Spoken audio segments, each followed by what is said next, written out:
Olá, estudante! Seja muito bem-vindo ao Se Liga na Educação. Eu sou o professor Lucas Scarano, professor de História, e hoje, na aula do sexto ano, nós vamos falar sobre a crise do século XIV. Então, essa nossa aula é do PET 4, semana 5. Vamos lá? Então, nossa aula é o seguinte, nós vamos pegar o seguinte objetivo: identificar e analisar diferentes formas de contato, adaptação e exclusão entre populações em diferentes tempos e espaços. Apesar de serem diferentes tempos e espaços, estudante, nós vamos focar na Idade Média, que foi quando ocorreu essa crise do século XIV. Nós dividimos a nossa aula em 6 partes. Nós vamos falar sobre as cruzadas, a crise alimentar, revoltas camponesas, depois Guerra dos 100 Anos, a peste negra e as mudanças estruturais desse contexto. Então, para a gente entender de maneira geral, a gente precisa entender que o século XIV foi um século com várias crises, vários problemas sociais e com relação à natureza também, que deram origem a esse termo da crise do século XIV.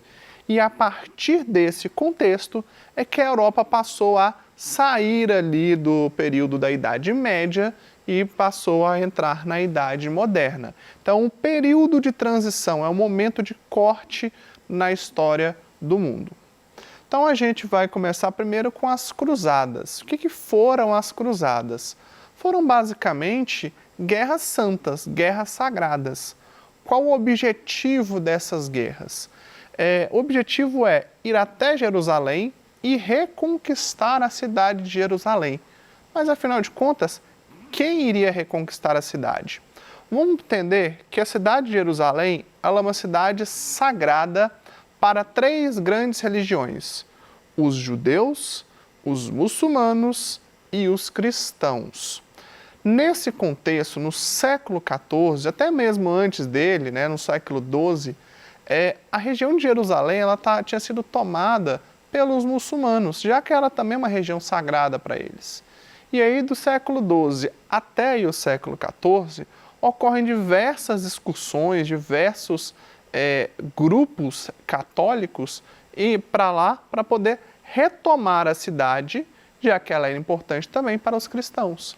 Então, os reinos cristãos da Europa fazem vários tipos de viagens para lá para tentar retomar essa terra. E quem é que lidera essas excursões?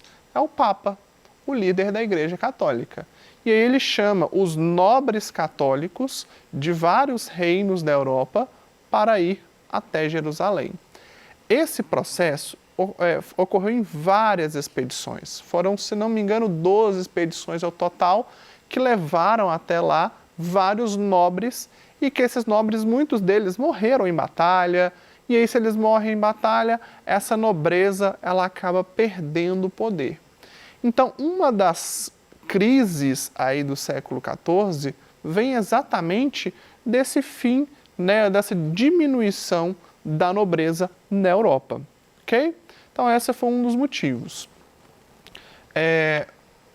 O segundo grande motivo que levou à crise do século XIV é a crise alimentar. Então, hoje, no mundo inteiro, a gente tem uma questão com o alimento muito diferente. Existe muito mais alimento do que tinha nessa época. E hoje em dia, inclusive, é possível alimentar toda a população mundial com a quantidade de alimento que tem disponível.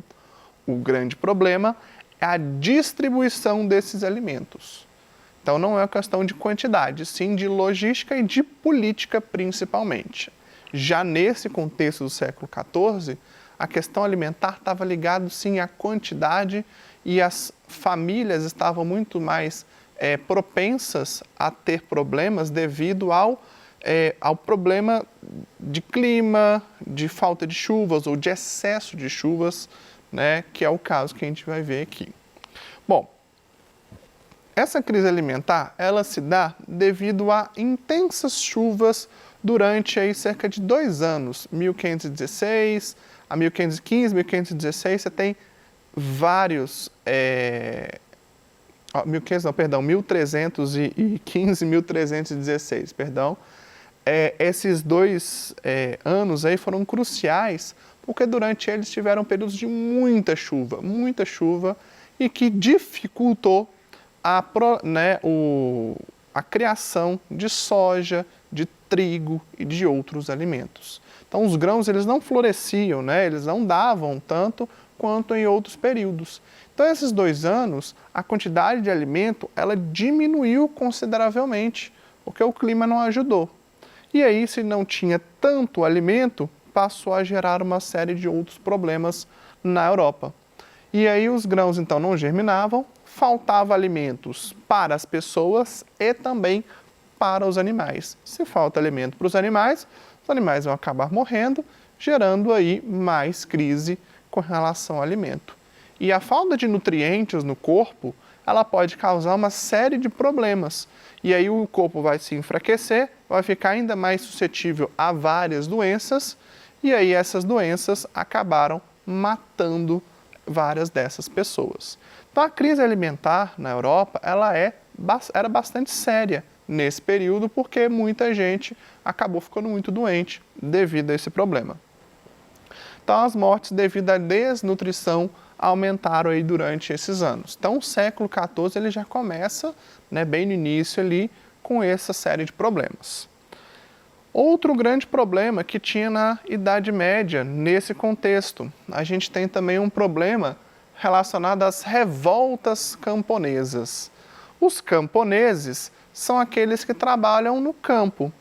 E como a gente já viu em outras aulas anteriores, a sociedade a sociedade medieval, ela era dividida em 3 grandes grupos. O clero, que é a igreja, os nobres, que são os cavaleiros, que vão proteger os reinos, e os servos, que são os camponeses que vão trabalhar. Desses 3 grupos, somente os servos, ou seja, os camponeses, é que pagam impostos. Isso não seria justo, né, diante daquela sociedade com os outros 2 grupos. E aí é exatamente por isso que a sociedade entra em crise. Esses impostos, eles estavam aumentando cada vez mais. Já que faltava alimento, né, os nobres passaram a cobrar os impostos com mais quantidade, né, porque eles achavam que não era simplesmente falta de alimento, que as pessoas não queriam dar os impostos. Então os impostos eram pagos em espécie, tá, gente? Que era o próprio produto, era o imposto. Bom, além disso, a sociedade, a nobreza, ela queria manter o seu status, né? Não queria perder esse status de que manda nos outros servos, né? Então eles queriam manter essa diferença, enquanto os camponeses que estavam lutando por melhorias nas condições de trabalho e de vida nessas regiões. E a gente tem duas grandes revoltas camponesas. A primeira é a Grande Jacquerie, que é um movimento que acontece na França, né, e bem no início, no meio do século XIV. E esse movimento é uma luta dos camponeses contra os nobres, exatamente por conta do aumento na produção, no aumento dos impostos. Já no final do século XIV, nós temos aí uma outra revolta camponesa, já na Inglaterra. Essa revolta inglesa, junto com ela, vem outros problemas que nós vamos falar daqui a pouco, que acabaram agravando a situação na Inglaterra. Então, os camponeses ingleses e franceses e também de outros reinos acabam entrando em conflitos com os nobres.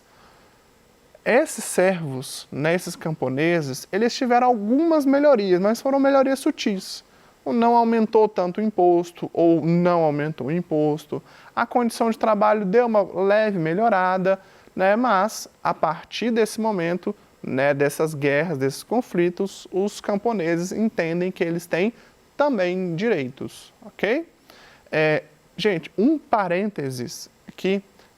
Qualquer sociedade que queira mudanças profundas precisa ter, né, o pedido, né? E aí o pedido pode ser através de conflitos, de denúncias, né, entre os 2 grupos. O grupo aqui dominado, que seria os servos, e o grupo dominante, que no caso aqui seria a nobreza. Beleza? Então, fechando parênteses, vamos continuar. Um evento super importante do século XIV é a Guerra dos 100 Anos, que ela começa no século XIV, ela vai até o século XV. E ela tem esse nome, mas ela durou mais de 100 anos, né? Durou cerca de 116 anos. Mas é o nome que ficou conhecido, Guerra dos 100 Anos. Então vamos entender que guerra foi essa. Essa batalha, ela ocorre entre as duas maiores potências, os dois maiores países, né? Os reinos da época, que era a Inglaterra e a França. Esse conflito ocorre por conta da sucessão do trono. No século XIV, o rei da França morre e aí a Inglaterra decide pedir que o trono da França fosse também da Inglaterra. A França não era um país formado igual é não, tá, gente? Eram outros reinos, era diferente do que é hoje. Mas a Inglaterra decide aí lutar por esse reino também. Principalmente a região de Flandres, que era uma região comercial muito importante. E aí esse conflito é exatamente por conta da sucessão desse trono. E aí essa guerra acontece durante esses mais de 100 anos. Né? No primeiro período, a França começa a perder, e depois ela consegue, no segundo período, ganhar. Depois, no terceiro período, a Inglaterra passa na frente, né? Começa a ganhar mais território. E no quarto momento, no último momento da Guerra dos 100 Anos, a França consegue se sobressair e se manter independente da Inglaterra. E isso só ocorre devido a uma figura super importante nesse período, que ganhou até inclusive filme, série, né? A gente encontra na internet inclusive, que é a figura da Joana d'Arc. O Dark aqui não tem a ver com escuro, tá? O Dark aqui é do francês. A Joana d'Arc era uma mulher camponesa na França que ela recebia, né, mensagens divinas, segundo consta, né, ela recebia a palavra de Deus, né, dizendo que ela levaria o rei da França a conquistar o trono e a vencer os ingleses. Então esse era o discurso, né? Ela e os franceses acreditavam nisso. Alguns vão dizer que a Joana d'Arc sofria de algum transtorno psicológico, outras vão dizer que ela, na verdade, era uma santa e tinha visões, mas o fato é que ela convenceu o rei da França, né, aquele que estava tentando pegar o trono da França, e ela consegue convencer a liderar os cavaleiros na luta contra a Inglaterra. E ela consegue ganhar várias dessas batalhas com as suas visões. Ela tinha essas visões, ela conseguia, né, ganhar essas batalhas. Porém, os ingleses, né, receosos de perder mais territórios, né, os ingleses conseguem convencer de que a Joana d'Arc era uma bruxa. Lembrando que na Idade Média as mulheres eram constantemente acusadas de bruxaria. E qual era a acusação? Por que essa acusação? Exatamente pelas visões que ela tinha, né? Entendia-se que ela era uma bruxa. A Igreja Católica, no momento, faz uma investigação, faz um julgamento, e aí o medo da população faz com que esse julgamento seja muito pesado sobre Joana d'Arc.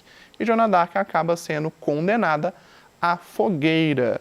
E aí ela é queimada, né, como bruxa. E alguns anos depois a Igreja Católica revê o posicionamento dela e volta atrás. Mas ela já tinha sido sacrificada. E aí, quando ela volta atrás, a Igreja Católica santifica Joana d'Arc. Mas já de nada adiantou, sendo que ela já cometeu o crime ali de assassinar a Joana d'Arc, ou de ajudar a assassinar Joana d'Arc, né, pela fogueira. Bom, nesse contexto, ela consegue fazer a França ganhar a batalha, né, a França ganha essa guerra dos 100 anos, Joana d'Arc, depois de morta, se transforma numa santa, né, e aí essa história muda completamente o panorama da Europa, que a França passa a ter muito mais força do que anteriormente. Esse momento também faz parte da crise, porque é uma crise humanitária, é uma crise religiosa, é uma crise política que gera todo esse problema. A outra questão é a peste negra. Essa peste, ela tem esse nome porque ela dava bulbos pretos no corpo das pessoas. É chamada também de peste bubônica, exatamente pelos bulbos, as manchas pretas no corpo das pessoas. Agora vamos entender aqui como que essa peste negra ela surge, tá? Primeiro que ela era quem estava doente era perseguido, né? Perseguido e muitas vezes isolado, o máximo possível, para não ter contato com outras pessoas. Essa peste negra foi tão cruel que ela matou 1/3 da população europeia. Então, a população era bem menor do que hoje, claro, mas foi uma quantidade grande de pessoas que morreram nessa peste, né? Depois, os doentes ficaram isolados, né? E as pessoas tiveram que mudar de hábitos. E que hábitos eram esses? Os hábitos basicamente higiênicos, tá? Como é que a peste negra ela surge na Europa? Ela chega lá? Ela chega a partir dos portos que tinham contato com a Ásia, né? Então, os navios vão para a Ásia, pegam produtos, voltam para a Europa, e aí nesse trânsito é que a doença ela se espalha pela Europa. Ela vem da pulga dos ratos. Então, uma pulga morde o rato, né, infecta, né, e aí o rato acaba passando também as doenças, né? Essas pulgas passam as doenças para as pessoas. E o grande problema da Europa, por que se espalhou tanto, era a falta de higiene. Essas cidades, esses locais eram tumultuados, não havia esgoto, ou melhor, o esgoto era a céu aberto, né? As pessoas faziam suas necessidades, muitas vezes jogavam na própria rua, né? Então não tinha nenhum hábito de higiene. Banho, então, era uma coisa assim, meio que impensável, raríssimas exceções, né? Ainda mais porque as pessoas não podiam mostrar os seus corpos, né? Então, isso tudo acumulou problemas que geraram a peste negra, né, e fizeram com que ela se espalhasse. Então, o problema não foi somente a pulga, mas principalmente a falta de higiene desses locais na Europa, ok? Então, a peste negra foi matando muita gente nesse contexto. E a infecção era via respiratória, né? Então, você inalava ali, assim como o Covid, né, via respiratória também, e matava. A diferença é que ela matou muita gente, as pessoas não sabiam como tratar essa doença, colocavam culpa, chegaram a colocar a culpa até nos judeus, para vocês terem ideia de como que as pessoas não tinham noção do que elas estavam lidando naquele contexto, ok? Então, viram que esse século tem vários problemas? Esse foi um dos últimos. E o que aconteceu após esse momento? Algumas mudanças estruturais, tá? Que mudanças estruturais foram essas? Primeiro, a mudança na higiene que a gente acabou de falar. Mas, além disso, nós temos a diminuição do poder da nobreza. Então, a nobreza que tinha ido lá para Jerusalém, né, tentar reconquistar a Terra Santa, muitos morrem. E aí, se essa nobreza perde força, o rei, que é também o nobre, ele acaba concentrando o poder dele nas suas mãos. Se aí, quando se concentra o poder nas mãos, a gente vai dar origem a um novo momento da história que a gente chama de absolutismo, porém, essa é uma matéria para o ano que vem, tá bom? Além disso, existe uma ascensão da burguesia. A burguesia nada mais é do que o comerciante que vive ali trabalhando, né, vendendo os seus produtos, seja artesanato, ou seja, produtos naturais, alimentos. Ele vende o produto e aí é um grupo que saiu lá da classe, né, dos servos e passou a ascender socialmente devido a esse comércio. E a burguesia hoje é sinônimo de comerciante, né? Seja o dono de uma padaria, o dono de uma carrocinha de cachorro-quente ou o dono de uma grande empresa, faz parte da burguesia. Bom? E por último, a urbanização. Até então a sociedade era mais agrária, nesse processo ocorre uma urbanização da sociedade e aí os centros urbanos crescem e o comércio fica cada vez mais intenso, ok? Então essa foi a nossa aula, vimos esses 6 tópicos aqui, tá? Esse foi o material que a gente utilizou para a aula de hoje. Desejo a você, estudante, então, bons estudos e a gente se vê na próxima aula aqui mesmo, ok? Até mais. Tchau, tchau.